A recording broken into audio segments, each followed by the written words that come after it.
Alors nous sommes lundi, on est donc le 4 à Darbet, nous sommes arrivés d'Af Kouf Dalet de Houlin, Kouf Dalet, à la deuxième ligne, la Gemara.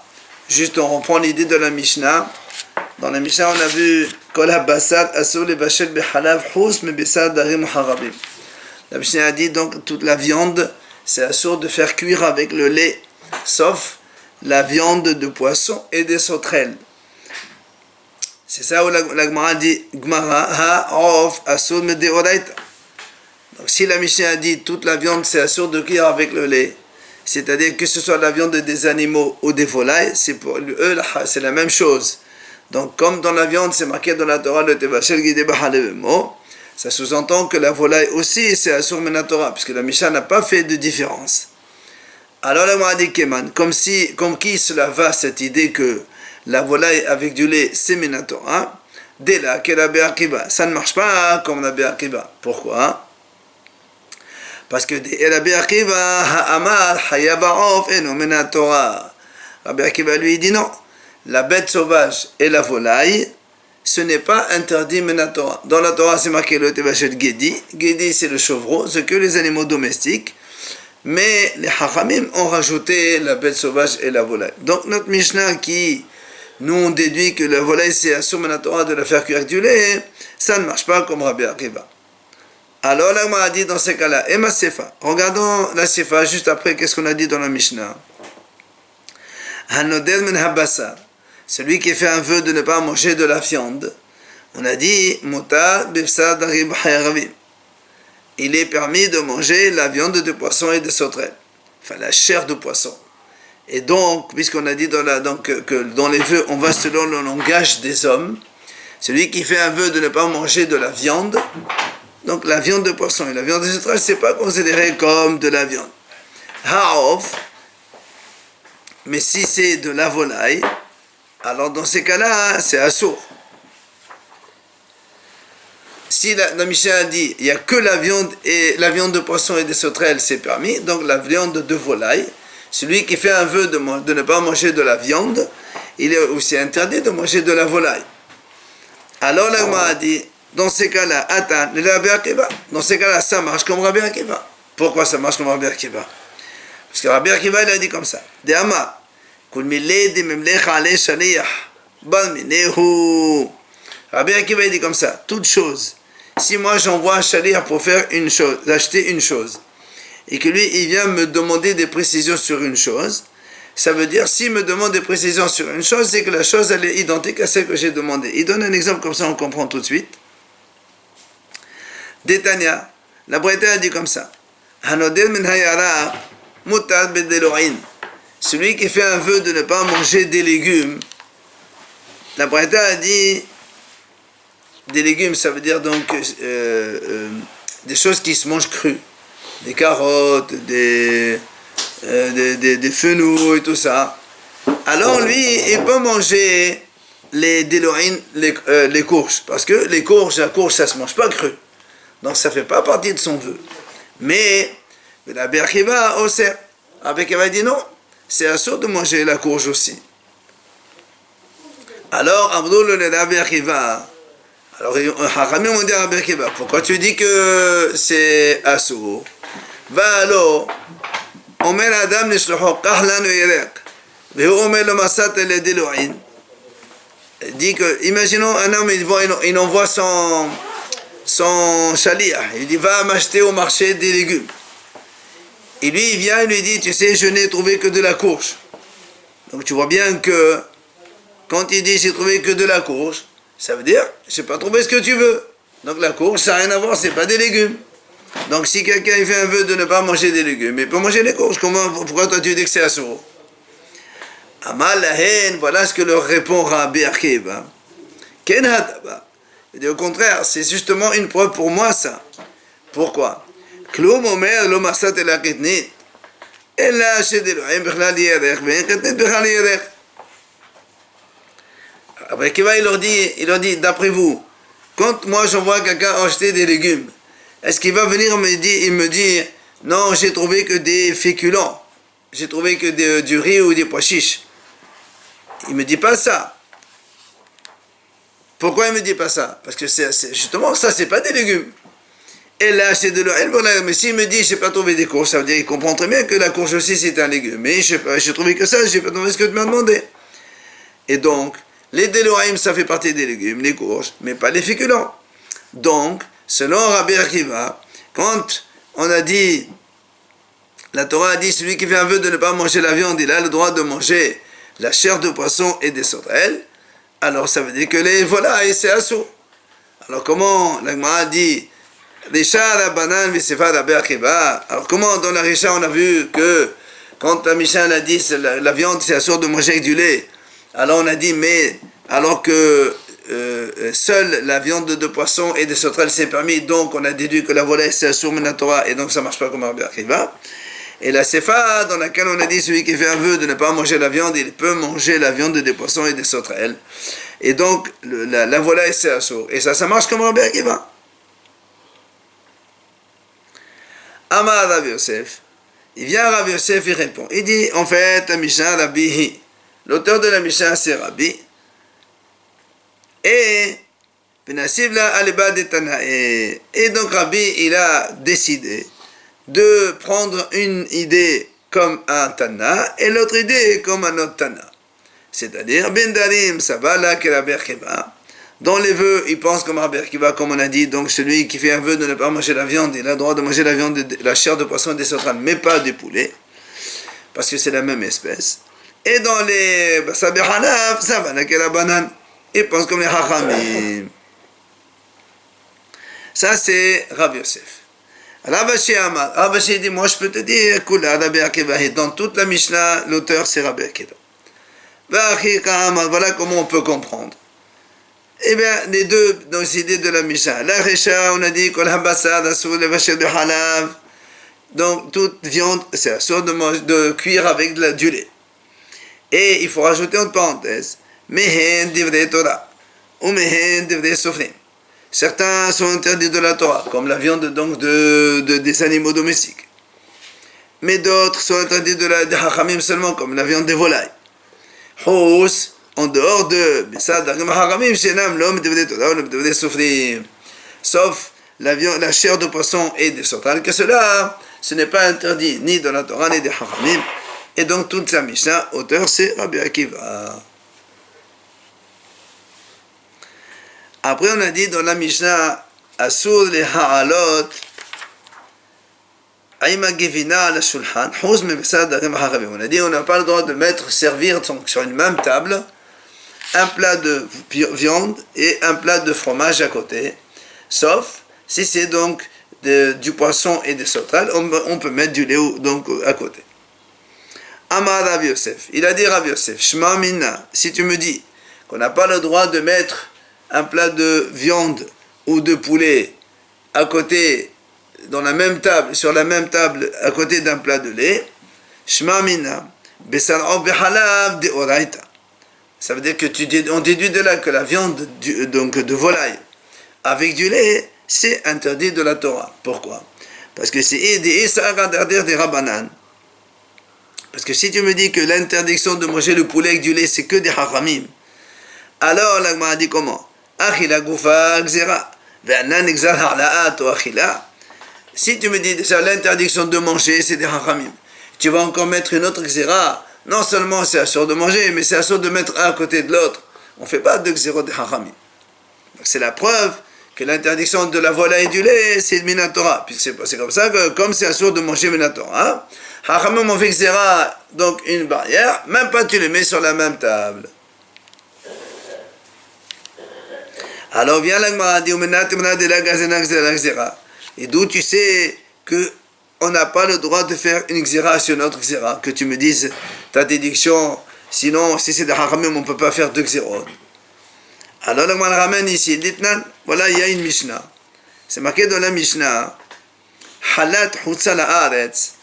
Nous on sait que la hala, le prélèvement de la hala de la pâte, normalement c'est réservé pour les kohanim. Aujourd'hui comme les kohanim ils sont tmi'im, c'est pour ça donc on apprend, on la brûle.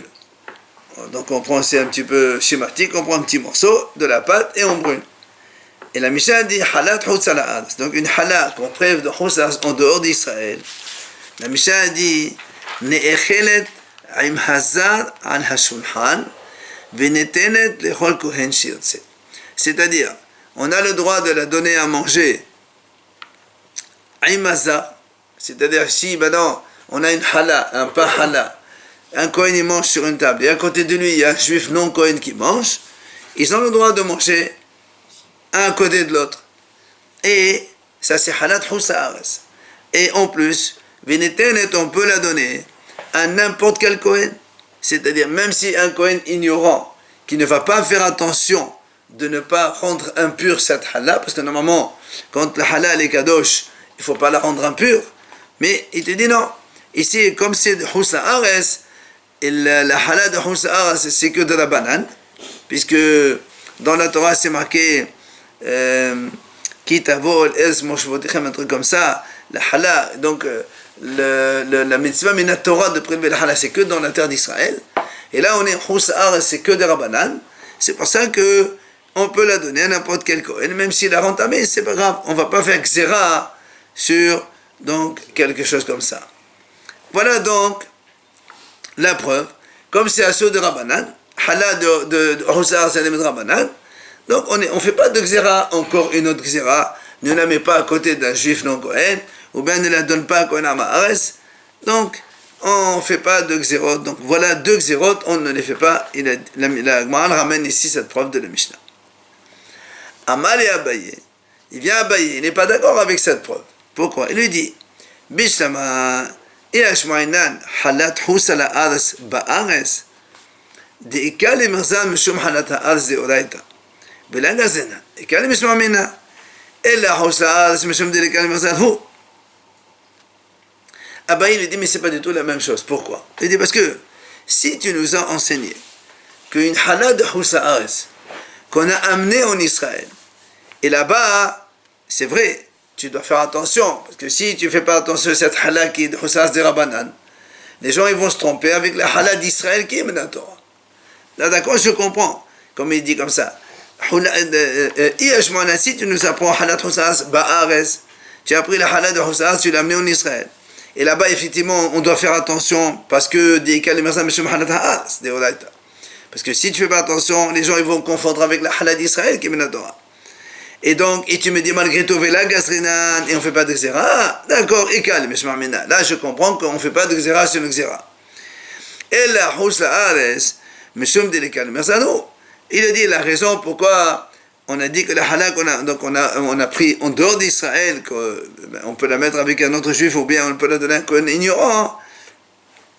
Parce qu'il lui dit, il n'y a même pas de xéra, c'est même pas le nom de hala là-bas, c'est pas de hala. Donc ça c'est le cas de la hala. Avalacha. Mais ici c'est complètement différent. Pourquoi? Parce que Ishalit il a sorti ofurvina, il a sorti basaruvina, mais chabasa b'hanav deonaita. Mais ici, si tu me dis, tu autorises à mettre sur la même table un plat de poulet et du lait, un plat de lait, alors évidemment là il y a plus de confusion qu'au lieu d'avoir de la volaille, demain il va mettre de la viande fraîche.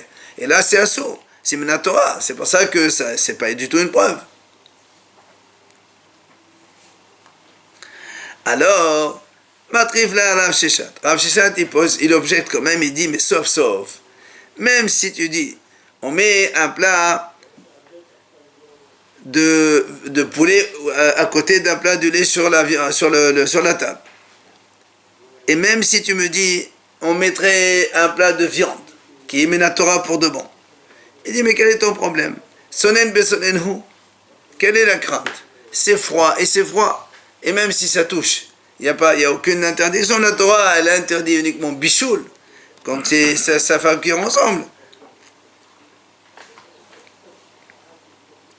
Alors, Amar Abaye, Xera Shemi'ale Belfasoter.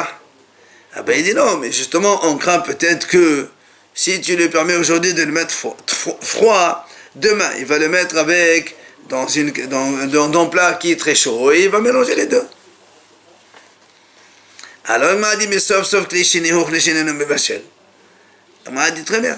Même s'il sert une assiette ici de poulet et une assiette à côté de l'étage, mais l'assiette en elle-même c'est un klisheni, c'est un deuxième keli.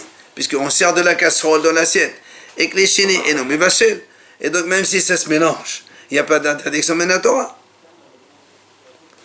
Alors il dit non. Il dit non, on craint que la casserole elle-même, il amène sur la table, et la casserole du lait et la casserole de truc, et après il peut risquer de mélanger les deux. C'est pour ça qu'on n'a pas le droit de mettre donc sur la même table un plat de viande ou poulet avec un plat de lait. Pourquoi on parle de Kelishini? Parce que l'interdiction Menatora, c'est uniquement à chaud. L'otevachel Gedi. Si tu as de la viande froide, il y a un bol de lait qui tombe dessus. Tu rinces et tu manges, quel est le problème? À froid.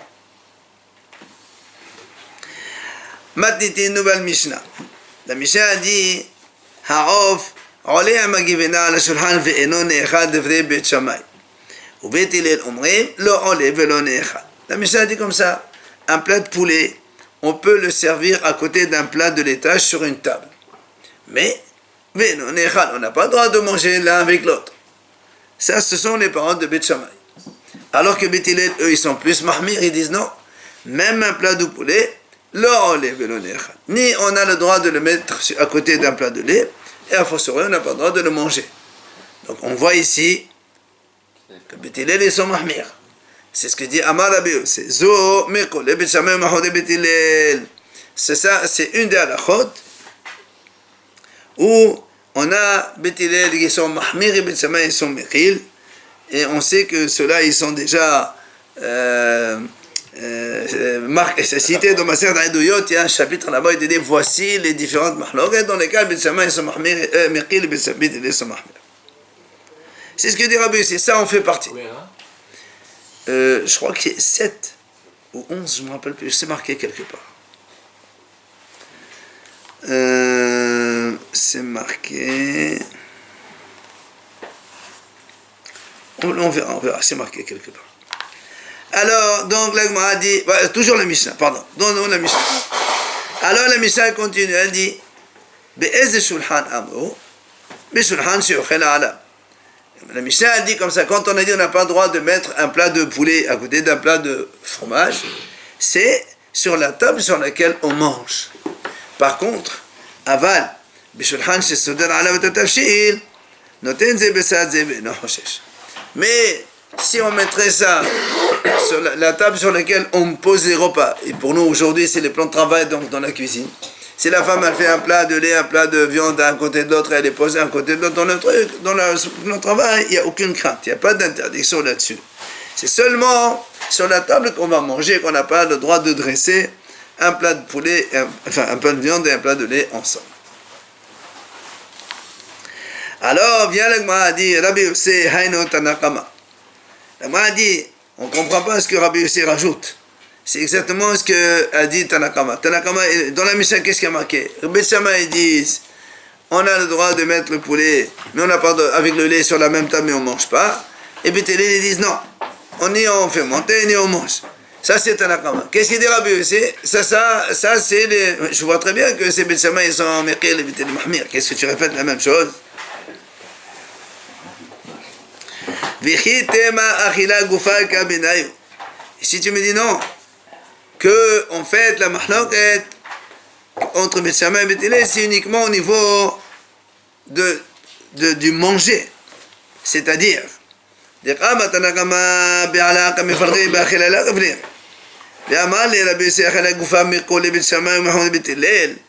si tu me dis non, peut-être que Tanakama et Rabbi Yossé eux-mêmes ils discutent sur l'interdiction de manger selon Beth Shammai. Que quoi? Tanakama il dit comme ça,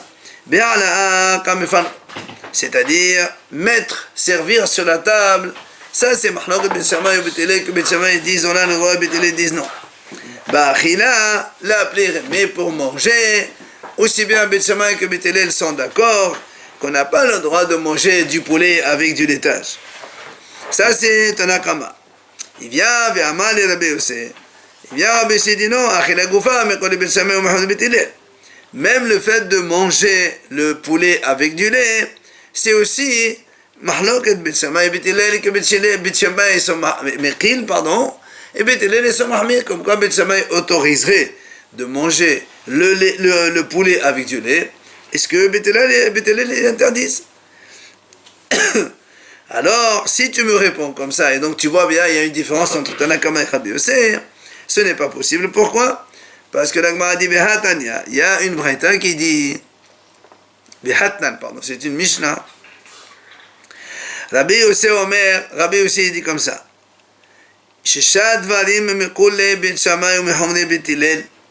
Il y a 6 choses qui font partie, donc, que Bet Shammai sont Mekil et Bet Hillel sont Mahmir. Et en fait, Rashi dit, il y en a d'autres, mais seulement Be'el ou Shisha, c'est dans ces 6 choses-là que les Hachamim ne sont pas d'accord avec Rabbi Yossé. Et Rabbi Yossé dit, Bezo Ahad Mehen. Et l'une de ces choses, c'est ici justement notre cas, nous, que quoi? Off, עולה עם הגבינה על השולחן ואינו נאכל, ובית שמאי, ובית הלל אומרים לא, עולה ולא נאכל. Donc tu vois bien que Rabbi aussi lui-même il dit que le Bet Shammai disent que le rof olé à la shulhan, on peut mettre un plat de poulet à côté d'un plat de viande sur la même table, mais et non nechal, selon lui même Bet Shammai ils disent on ne peut pas le manger. Et Bet Hillel aussi disent la même chose qu'on ne peut pas le manger, mais Bet Hillel disent aussi on ne les met pas sur la même table. Donc tu vois bien que Rabbi Yossé il dirait pas que Bet Shammai ils autorisent de manger la volaille avec du lait. Alors on reprend la même question. C'est quoi Rabbi Yossé répète ce que dit Tanakama? Ella hakamashmalan. En fait ici on t'apprend juste une chose. Que quoi? Man Tanakama Rabbi Yossé. Qui c'est ce Tanakama qui a dit ça? C'est Rabbi Yossé tout simplement. Et d'ailleurs pourquoi on le dit? Parce que quand Hamed Abad Beshem Omro eh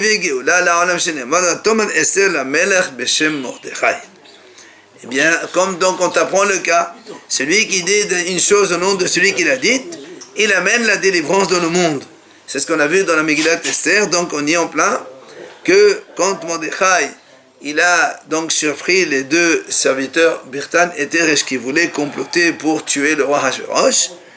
Alors il a été tout de suite informé Esther, et Esther elle a dit au roi, Beshem Mordechai, elle lui a pas dit elle-même, j'ai entendu que, elle lui a dit c'est Mordechai qui a dit ça, et comme cela, la Géoula ensuite est arrivée. Tana l'Agma enseigne, Agra Hamouh de Rabbi Abba, Agra qui était le beau-père de Rabbi Abba, il a enseigné, il a dit comme ça, il a dit, Of Urvina, la volaille et le fromage, on peut les manger ba'apikoren. Alors qu'est-ce que ça veut dire ba'apikoren? Lui-même il a enseigné ça et après lui-même il a expliqué cette phrase-là. C'est quoi ba'apikoren? Il dit, ça vient du mot hefker, c'est-à-dire tu manges comme ça. Et ça veut dire quoi tu manges comme ça? C'est-à-dire tu n'as pas besoin de te laver les mains entre les deux, ni tu as besoin d'essuyer la bouche avec un aliment entre les deux. C'est-à-dire que quand tu manges un, avant de manger le second, ni tu as besoin de te laver les mains, ni tu as besoin de t'essuyer la bouche. C'est ça qu'il a dit, frère, tu peux manger un après l'autre, c'est pas un problème. L'Agma raconte, Rav Yitzhak Baré de Rav Mesharshea. Donc Rav Yitzhak, Ekla levé Rav Ashi. Il est arrivé donc dans la maison de Rav Ashi. Aïtolegvina achal. On lui a apporté du fromage, il a mangé.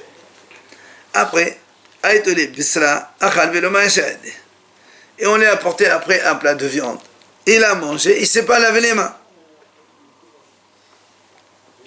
Amdile, ils lui ont dit, ils lui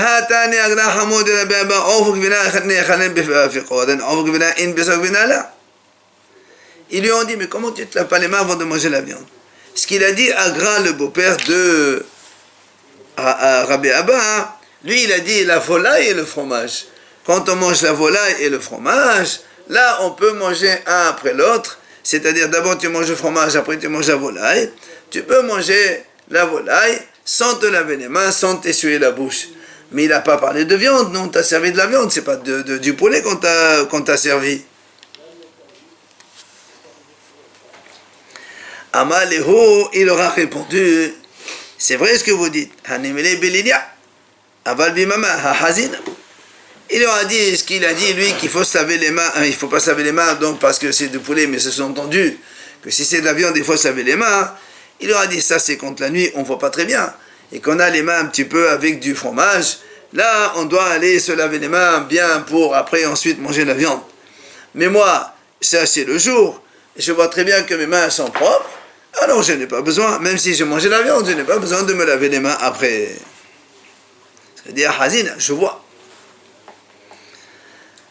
Tania, l'Agmar ramène ici une braïta qui dit. À chaque fois on parle de gvina et gvina parce que c'est bien shonachila, donc ça voudrait dire que le khalaf qu'on boit, a priori tout le monde serait d'accord qu'on pourrait. Non, c'est la même chose. Parce que même il n'y a même pas de notion de laver les mains ou quoi que ce soit, vu que c'est... Si on mange le lait... Oui, mais oui, si on se salit pas, d'après ce qu'il dit, oui, si on se salit pas, oui, effectivement. Mais dans la bouche... Oui, c'est vrai que si tu bois que du lait, après il n'y a plus rien. On va voir que quand on mange, après, ce qu'on va dire maintenant, Merkaneh Ahmedia, on va voir maintenant. Tania, la braïta dit comme ça, Bet Shammai Omrim Merkaneh, ou Bet Hillel Omrim Medea. Alors ça veut dire quoi? Bet Shammai disent Merkaneh. Quand on mange donc un plat de lait, et après on va manger un plat de viande, Bet Shammai disent Merkaneh. Ça veut dire il mange quelque chose dans la bouche pour essuyer, enlever le goût de viande dans la bouche, et après passer le goût de lait d'abord, et après passer à la viande. Et Bet Hillel, eux, ils disent Médéa. Médéa, ça veut dire il faut rincer la bouche avec de l'eau. Alors, bon, ça c'est nous on a expliqué. Maintenant, on m'a dit qu'est-ce que ça veut dire essuyer et qu'est-ce que ça veut dire laver. Et si tu me dis Bet Shammai omrim mekaneh velaba Médéa. Si tu me dis quand Bet Shammai dit il faut essuyer la bouche, ça veut dire tu manges un aliment neutre entre les deux. Et c'est tout. Il n'a pas besoin de rincer. Et quand Bet Hillel dit il faut rincer la bouche, c'est-à-dire on rince avec de l'eau, on n'a pas besoin de manger quelque chose entre les deux. Alors, si tu me dis ça, il y a un problème. Pourquoi?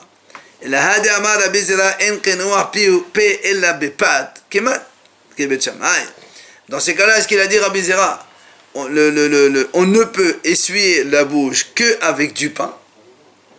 C'est-à-dire que pour changer entre le goût de lait et le goût de viande après, tu es obligé de manger du pain pour enlever le goût du lait qui était avant. Et donc dans ces cas-là, Rabbi Zera, il dit comme Bet Shammai, ça ne peut pas marcher comme ça. Et là, qu'est-ce que tu vas me dire? Bet Shammai omrim mekaneh velaba Médéa, ou Bet Hillel omrim av Médéa. Tu vas me dire non. Bet Shammai disent on essuie, c'est-à-dire on met un aliment dans la bouche pour essuyer ce qu'il y a dans la bouche. Et on n'a pas besoin de rincer avec de l'eau. Et tu vas me dire Bet Hillel, eux ils disent non, Médéa, c'est-à-dire il doit manger quelque chose et aussi rincer avec de l'eau. Alors il dit dans ces cas-là, il y a un grand problème. Dans ces cas-là, ça fait que Bet Shammai ils sont plus mirkil que Bet Hillel. Donc c'est de nouveau, on rentre dans la liste des choses, des cas, des mahlokot, où Bet Shammai ils sont mirkil et Bet Hillel sont mahmir. Dans ces cas-là, il faut l'enseigner dans la barre de Masechet Haeduyot, où là-bas on a listé toutes les mahlokot. Il y a 2 prakim là-bas où on liste toutes les mahlokot où Bet Shammai ils sont mirkil, les Bet Hillel sont mahmir, et c'est pas le cas. Et là, c'est pour ça que l'Agmara a dit, en vérité, Bet Shammai omrim mekaneh vehu hadin Médéa. Ou Bet Hillel omrim Médéa vehu hadin mekaneh. Mor amar hada, mor amar hada, vela plire. L'Agmara a dit, en vérité, comme ça, il faut comprendre. Quand Bet Shammai ils ont dit, il faut essuyer la bouche. C'est-à-dire donc, il faut mettre un aliment pour changer le goût de l'un à l'autre. Vehu hadin Médéa. Mais Bet Hillel disent, il faut aussi rincer la bouche avec de l'eau ensuite. Au Bet Hillel, ils disent la même chose mais dans l'autre sens. C'est-à-dire, Médéa, il rince la bouche, mais aussi il faut donc essuyer avec un aliment entre les deux. En vérité,